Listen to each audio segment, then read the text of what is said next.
Hello and welcome to another episode of the Tired F1 Pod, coming to you after the Canadian Grand Prix 2024. Ammar, how are you doing? Ah, I'm crushed, man. I'm crushed. I'm totally crushed. This was one of those weekends where it was a race to remember and a race to forget. And I feel both things at the same time. How's that possible? You and me both, man. That was not ideal for either of our teams, but it was ideal for one man, and we have to give our congratulations to Max, son of Jos Verstappen. He was pretty incredible this weekend. And I have to say, Omar, this race reminded me ever so slightly of Lewis's win in Turkey 2020, where when everybody else was making mistakes around him, Lewis came through. Max did exactly the same thing. I think he made one error where he cut across the grass and put himself in the firing line against Lando Norris. But I think Lando was coming through anyway at that point in the race. But whether it was team mistakes and driver mistakes on McLaren's side, or just throwing away opportunities to win on Mercedes' side, Max didn't really make any mistakes of any consequence, and his pace in the first stint before the first safety car was incredible to be able to hunt down George Russell and then take the opportunity when it came to go past him. Just brilliant. So I thought that was a great win from Max. What did you think? Yeah, I think that we've continued to give him flowers when he's shown a couple times this year, right? That what he's made of is completely unique, and he has all the makings of a champion. And I think this race is yet another exhibit in that sort of story arc of Max, right? And you're right, on a day where there were mistakes being made, where there were missed opportunities, where let's just call it for what it is, right? I don't even know if Red Bull was the quickest car. I think you could argue that they were the second, or rather the third quickest car. Even. Yeah, third quickest car. And look at where Checo ended up, right? Not just in qualifying, but also in the race. Without Max, I don't even know if Red Bull are. I guess they're probably like Aston Martin, right? In terms of what they're chasing. So this is completely a champion's drive through and through, and he made no mistakes. It looked like in changing conditions, McLaren had the upper hand. In dry conditions, Mercedes had the upper hand, and yet at the end of the day, Max stands head and shoulders above them, and just an amazing race. And by the way, this season, if Max wins, this is probably his best championship by far. Not even put 21 in the mix, but this year he's having to fend off way more than just one competitor. He's having to look, Red Bull didn't even have a quick pit stop relative to what they're doing. So this was kind of one of those races where you just have to, salute him. Yeah, That's all. and you actually have to put it into stark context, don't you? When one of their drivers is starting on the front row, and the other guy is out in Q1 retiring with a silly spin from P15, was it, that Sergio Perez spun out of? Nuts, absolutely nuts. That's Gilles Villeneuve 1981 settings, that is. So yeah, I mean, praise from me comes no higher than that. So take that to the bank. All right, we've got to move on to stuff that isn't quite so positive. This weekend, Mercedes-Benz arguably had the quickest car over the course of the weekend. I think we probably need to take a second just to understand how the heck they've got there, because although this could still be a false dawn, this seems much more real, both from what the team themselves are saying and what others around the paddock are also saying. So what's happened? So Merck started the season with a car that didn't have had a front end, but oversteered a lot. So look back at our Jeddah telemetry video to understand what happened there. It was just oversteering into the fast corners, and then when they sort of fixed that into the low speed corners, it had a planted rear end, but it wouldn't turn in. Neither of those things really help Lewis, certainly, and I think that explains at least part of his qualifying issues. But since the front wing was introduced in Monaco, that seems in this race certainly to have sorted itself out. So James Allison, we've talked about this before, talked about a duvet that's too small. So that problem that Merck had at the beginning and the problem that they had later on can be explained by the fact that you've got a duvet that's too small. If your feet are covered up, it means your head is exposed, and when you cover up your head, your feet are exposed. And their aim was to try and expand the size of that blanket. And Montreal, they seem to have done that. They seem to have got a car that allows them to cover both bases. I saw a quote from Andrea Stella that said that the Mercedes pair can just turn the car in at whim, and it just does exactly what they want it to do. That's what a racing driver wants their car to do. It means they can build on it. So why didn't they win the race? Yeah, I mean, I'm glad we started with this and not the other BS that's been going on, at least in Twitter sphere and other social media, which is, I think, can we say that already, that Mercedes have finally fixed their woes? And I think back to Australia and Toto Wolff talking about every session here on out being a sort of a test session, and we've come a long, long way from there, right? And they appear to have, they're certainly in the mix. Now, I'm not going to say that they are ready to compete just yet, because you still have to see a little bit more evidence. I mean, they struggled mightily in Monaco, and of course that was a different track, but there are a few tracks later on in the year that'll kind of be Monaco-esque in some ways. But that's not entirely true. George Russell out-qualified and out-raced Max Verstappen in Monaco, didn't he? Yeah, but I mean, okay, but that was a bad circuit for Red Bull too, right? I mean, and I get it. Look, I think this is why I'm saying it's still a little bit of TBD, right? That's what I mean. He had the wing there. It's in the margins, right? I think, no, it's totally there. I think you're right, and all I'm saying is I think we can wait a couple more races to kind of see where we're at, right? I also think they were bailed out by the fact that Ferrari laid a complete big giant egg in there too, so you kind of don't know where the competitive order starts. And I also think that this was such a random weekend in terms of from session to session, you didn't really know what was going on.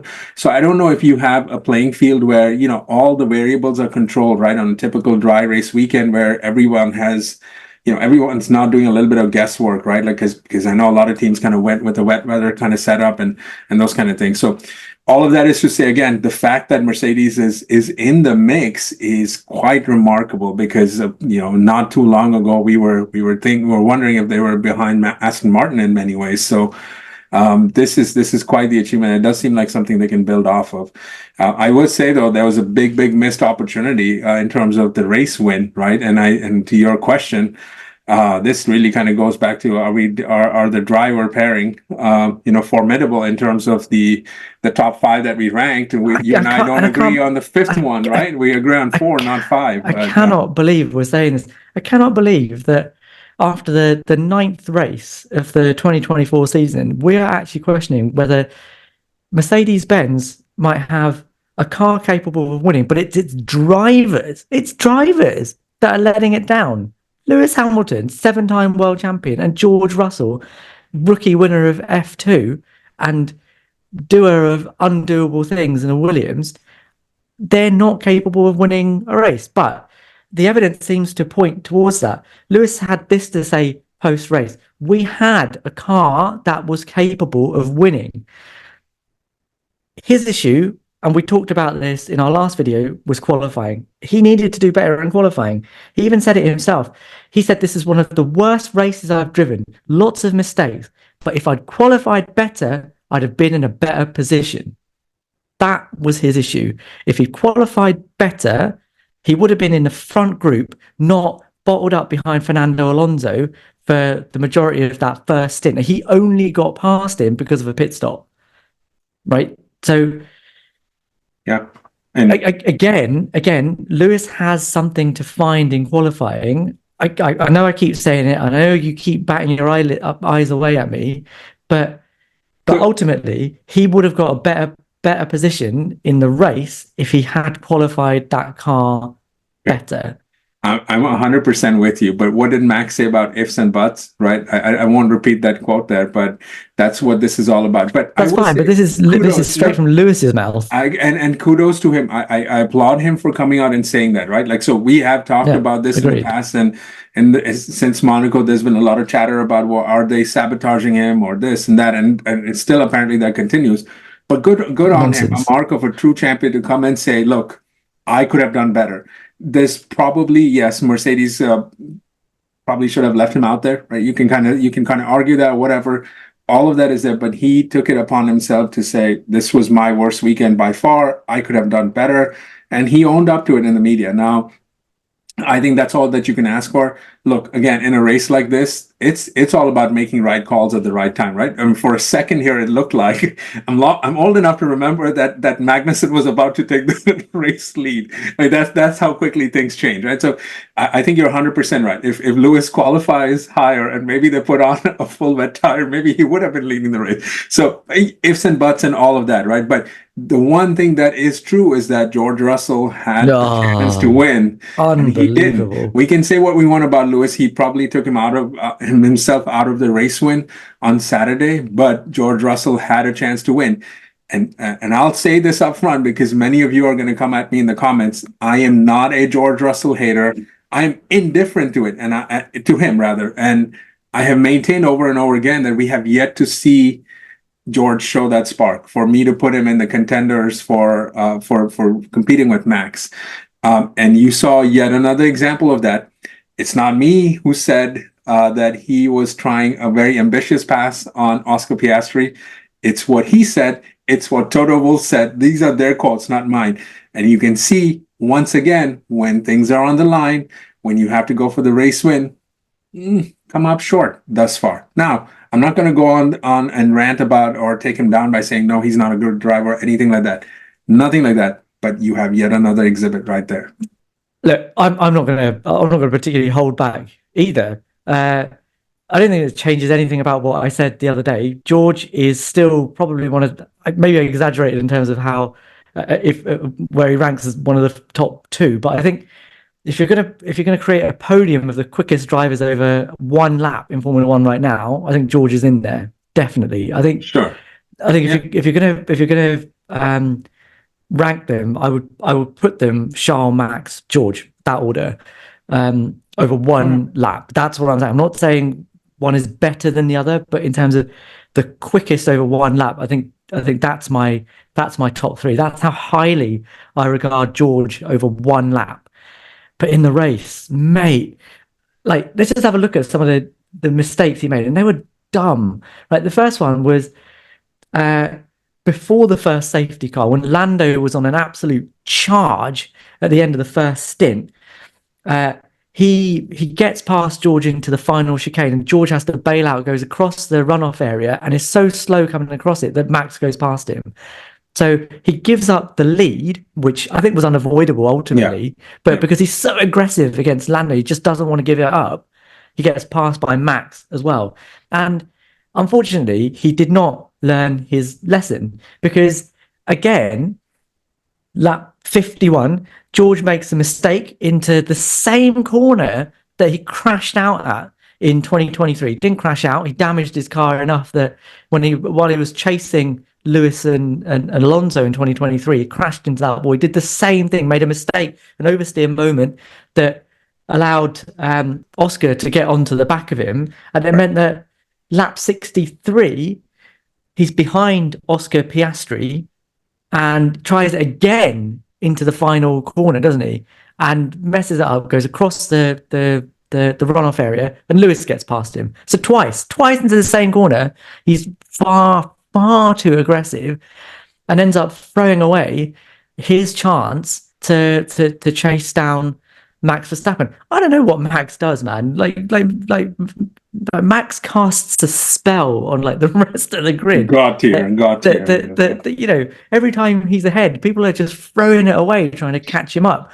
But George was inexcusable in the race, unfortunately. You know, like those were just silly errors that if he just kept his head. Like, Lewis showed what he should have done, right?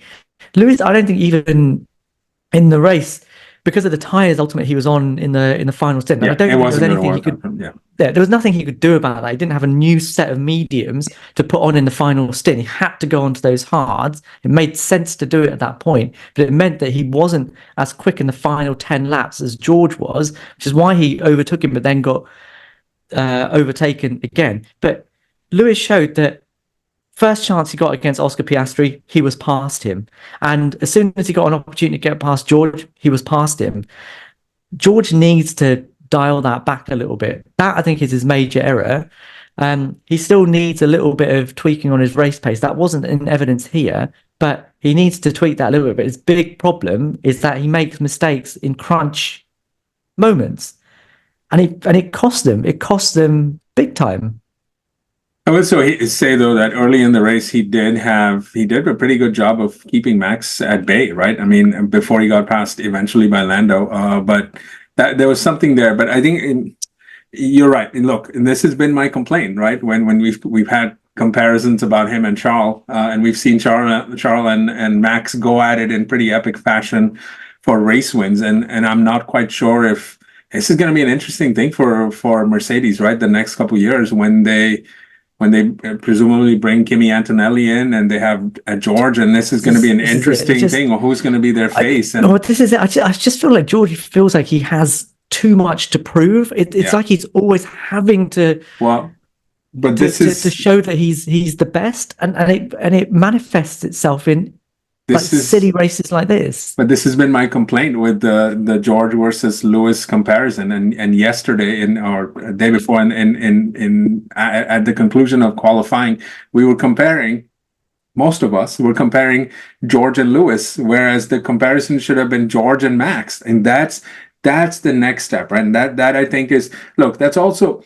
A lot of this is, a reflection of where Mercedes are at, which is still in this sort of funky zone, right? This was a very odd weekend in that they looked like they would be winners, right? We would not have expected that coming into this weekend. So it is a bit of a, you're not kind of used to it, right? They've been running 6th and 7th for most of the season, right? Give or take. So, it's very, very interesting. The one chance they had as a team, I'm not quite sure they're going to have that same chance again. Not because they haven't improved, but I just think the competition isn't going to turn up in quite the same way. They're going to be better in future races. At least you have to, or at least Maxwell for sure, right? So we can definitely say that. So yeah. I mean, I just can't believe we're talking about a race in which Mercedes have their car in order and their drivers have messed it up. Look. I don't hide it very much. I'm a big Lewis Hamilton fan, and like this, the stuff that I say about him is, it's me wanting to see him do his absolute best, and that's why it pains me to see what's happening to him in qualifying. 8-1 is bad, and it hurts because, man, I want him to be up at the front in every race. I want him to be absolutely eking out the maximum from that car, so he can win races, so he can win his 8th championship. But the way that he's qualifying right now isn't allowing him to do that. Now, I do. Go on. Do you buy into the theory that Mercedes are sabotaging Lewis? I mean, is there maybe not? Sabotaging is sort of a very very strong word, but is there anything to that degree, like any shade of that, like at all, like maybe 1/10 of a chance of sabotaging? Like, is that even about? No. Look, there's going to be a phase here where, if, like in Monaco, they have 2 front wings, and they have a new front wing and only one of them's available, they're going to give it to George because, like, George is staying in the team. That's just normal. That's just what happens in every team. And actually, Mercedes, to their credit, gave Lewis the opportunity to have that wing in Monaco, and he said no. So yeah, those kind of things are going to happen, but in general, no, they're going to let them fight against each other. They're going to let them. They're going to give them the same opportunities when it's possible to do so. But I do think that with this new front wing, that with this wider operating window that the Mercedes has, that I think Lewis is going to have a car that he's better able to exploit. And I do expect that despite what he said in Monaco, that he said he doesn't expect to out-qualify George again for the rest of the season. I think that actually, if he does what he said, and like, I'm going to go away, I'm going to work on my qualifying, and if I work on myself, I'll get better. That's what he said. That's what I want him to do. That's what I wanted to hear. I didn't want to hear the excuses that he was coming out with in Monaco and the excuses that I heard out after qualifying yesterday. I want to hear that fire in Lewis. He looked downbeat. You talked about him being checked out. I don't think he's checked out. You don't look checked out when you like that. Champion doesn't do that. He clearly recognizes in himself that there is an issue, and the answer that he gave after the race yesterday is what I wanted to hear from him. Yes, there's a problem. I recognize it. I'm going to do better. And now I think that he has a car that he can exploit to do that. I think you'll start to see that qualifying imbalance redressed a little bit. Well, I also think that, man, I really hope I do. I also don't think that it's unlike Lewis Hamilton to come back as the season progresses. Like, we've seen him have these slower starts. I think even in 22, that was kind of the case. And then towards the end of the year, it was a different equation. And for me, the head-to-head in qualifying this year doesn't matter because Mercedes are not in the mix, at least not at the moment. But a couple of races down the line, and we see, I mean, this looks like a very, very interesting season. I can't wait to see what the remaining 15 races, right? That's what we have. Like, that's a long way to go. It's a long way to go. And I mean, there is an argument to say that, look, there's no point being on the end of on the winning end of an 8-1 qualifying deficit when your car isn't able to do anything. And if Lewis is able to bring that game in when the car is actually ready to do what it needs to do, which I have to say is what I expect him to do. That is the magic that Lewis Hamilton has, is that like he'll get a tune out of anything, and even now he is doing that. I've done the maths on this season so far, and he's only 0.18% away from George Russell over one lap. It's not a lot. It's tiny margins, but when the car comes on song, he brings something extra. It's what he has done across his entire career, and it's what demolishes teammates ultimately. Yep. And I expect him to do that. This race, he didn't know. This race, the car was there, and he didn't deliver. Yep. And that's what I'm blasting him for. But George has a different issue. He can get a tune out of that car. He's been doing it all season. It's in the race where, by his own admission, he messed it up. And both drivers, I think, had an opportunity for a better result. I think it's time to move on, because we need to talk about your team. Ammar, what the hell, man? What happened to Ferrari? I do not understand how we come. I don't know. I'm just going to rant. Like, this is not going to be. I don't know. I don't know how we show up after Monaco to qualify the way we did. I just don't understand. Okay, look, maybe we didn't have it this weekend to be on the podium or qualify up front, but good God, out in quali 2 yesterday, and then in qualifying, and then yesterday in the race, it was just, they didn't look like they had it. I mean, I guess the only thing I can take away from this is, if we're going to have a bad race, hopefully this is it, and just let's get it out of the way, because what have we said about Ferrari this year? That they have consistently performed in each and every race where their drivers have scored points, where, outside of Carlos being out in that one race, even where Ollie Behrman did score points, they could have scored more, arguably, right? Charles has been pretty much on the podium every race. First race this season, he's not been in the top 4. He's not been in the top 4, right? Yeah. So this is, I don't quite know. And I mean, I was just listening to the drivers and even listening to Fred, and it just seems like they don't have any answers. And it's a bit baffling, because it's not like Canada is a completely new circuit. Like, it's not like, I don't even understand. Like, and again, I'm not saying that they should have been in the mix for winning. Maybe this wasn't their race, but good God, we could have at least been in the top 5. I think it's worse than that, man. I think they made errors that allowed that to happen. Why did they put their drivers on used softs for quali 2 when everybody else was on new tires? Why the heck did they do that? What do they think they had enough pace? I mean, when the Mercedes pair are doing 1:11 11s, they're still buried deep in the 112s. Why do they think that the used tires are enough? I think there's that, but then also if you look at the issue that Charles had, right?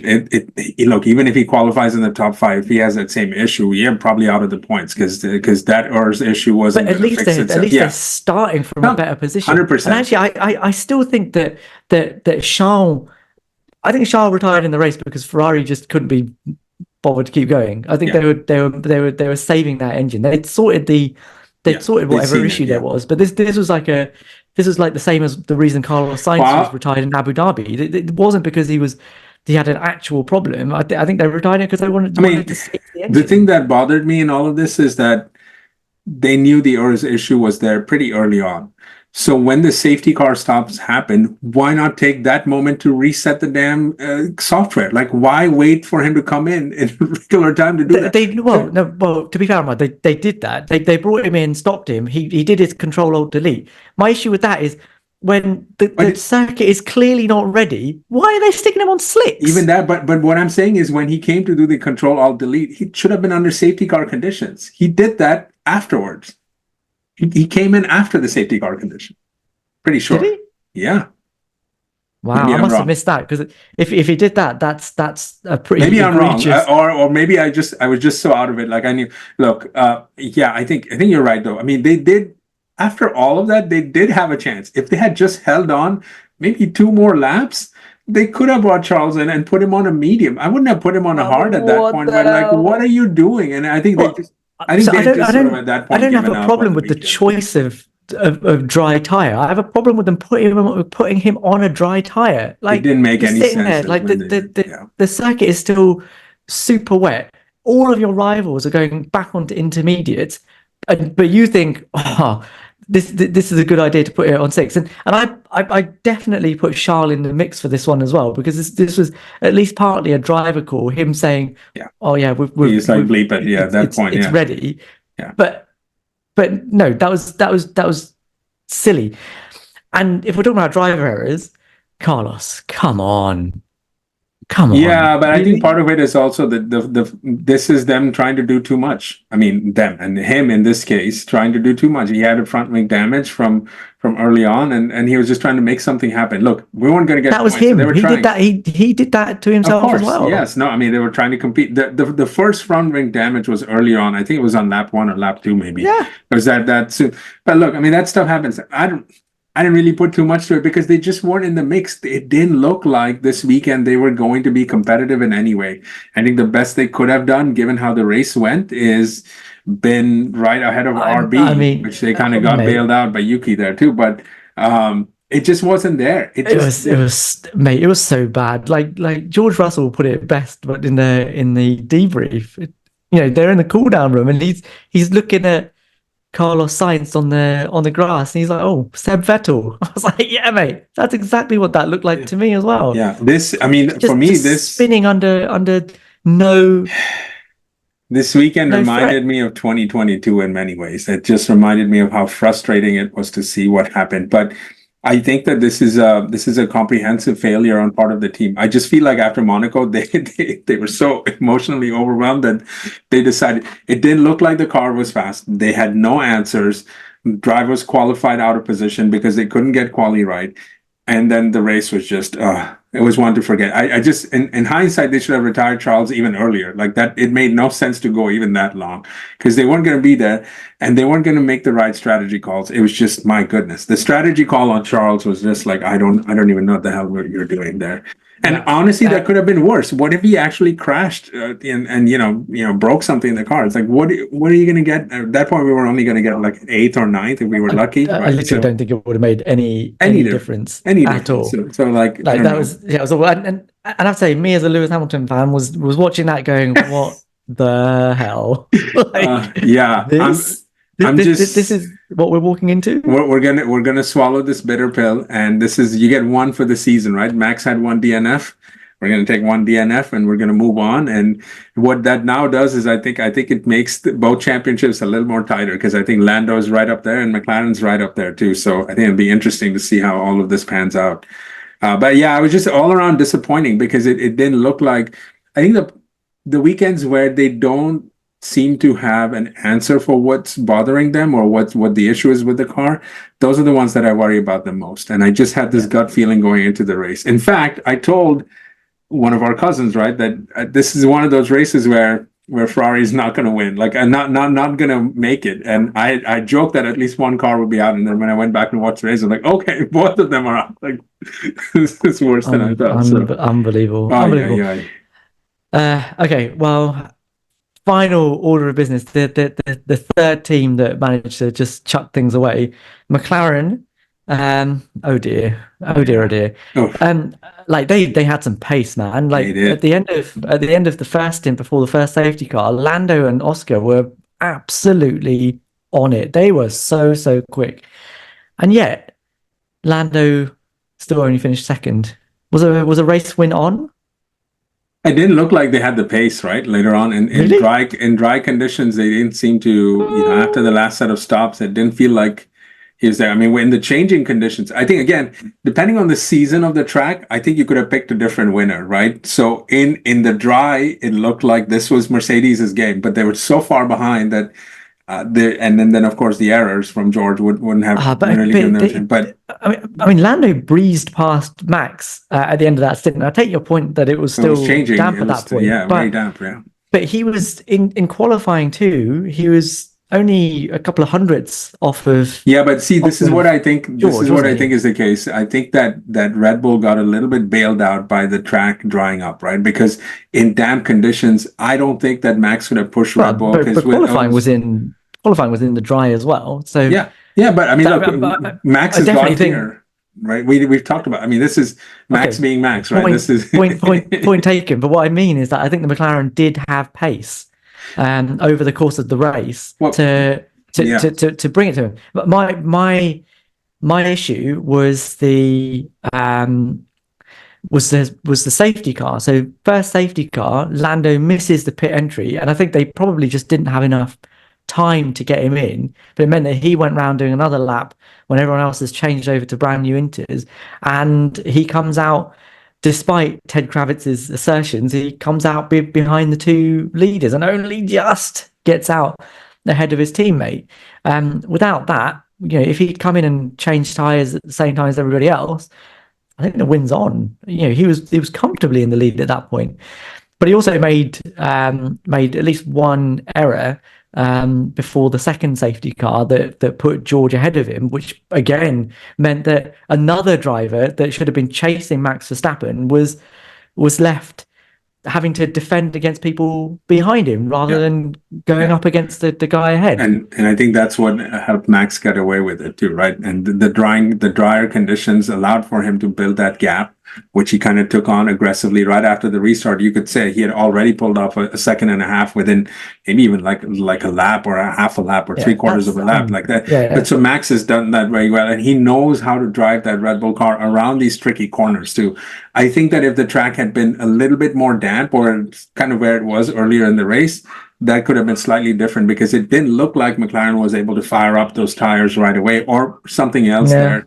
It just didn't seem like it. And then, of course, so my hope is that this is not symbolic of where the season's at, right? Where Max kind of just runs away with it because everyone else is fighting with each other. So that's kind of where we're at with that. Yeah. Well, no, I mean, but this race did what I wanted it to do, right? Like, I don't mind that Max won it. In fact, I congratulate him. I thought he drove a great race. I said it at the top of this video, and I mean it right now. He drove brilliantly. I just need it to be that level of Max. It needs to be the Max that is challenged, the Max that doesn't have it his own way and romps off by 30 seconds after 5 laps. I need there to be something that he's fighting for, that it's an actual fight. And if nothing else, for me, it was a great race. It was a brilliant race, because like at no point in the final 10 laps was I 100% sure that the top 3 was going to be the top 3 at the checkered flag. That's what I want. And the fact that we're now getting that in the middle of 2024 makes me really happy. But it does bring me back to our 2026 video, which you guys should definitely check out, where, are we in that sweet spot in a rule set where we just need to keep it as it is? Probably a conversation to have another time again. But right now, for me, that was exactly what I want from F1 2024. Yeah, I think this is a brilliant race, right? Especially after Monaco, what we were hearing a lot of is we cannot have boring races. What should we do? Car length, circuit layout, whatnot, right? And I think we finally got one of those. And I think this is shaping up to be a very, very exciting season. And that's all we can really ask for. And now, like any given weekend, it could be like this was Mercedes's weekend. At least on paper, it looked like, right?